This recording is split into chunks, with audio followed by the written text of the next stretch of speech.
Hello guys, for today's video, nandito pala kami ngayon sa White Cross San Juan, pinaglabanan mga idol sa ampunan ng mga bata. Dahil birthday ni ma'am ngayon, magpakain muna si ma'am. Sana all talagang matutuwa tong mga bata rito mga idol, talagang maraming pagkain. Alright, kaya lang bawal daw videohan mamaya pag nandyan na yung mga bata para daw sa seguridad nila.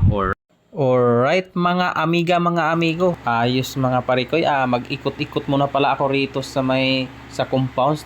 Talagang kapansin-pansin itong mga gusali na to. Talagang panahon pa sa luto na kupong-kupong, talagang napakaluma na, baka mas matanda pa to sa akin. Ang nakagandahan na dito guys, medyo may kaluagan yung mga bata mag-play dito. Ito pinaka-plaza nila guys, ito ang pinakaharap nila sa buong building nila, White Cross San Juan, pinaglabanan mga idol. Alright guys, kakain kami dito sa pancake house. Pasok na tayo guys. Tapos pala namin magpakain sa mga bata. Sabi ni ma'am, punta tayo sa pancake house, kaya kami naman ang kumain mga idol. Kaya lang itong dalawa kong kasama halos hindi na magkapagsalita. Mukhang gutom na ata tong dalawa na to. Nakalipas ang ilang sandali, natapos na rin ako guys. Hindi po na tapos ka lang akong huli kumain.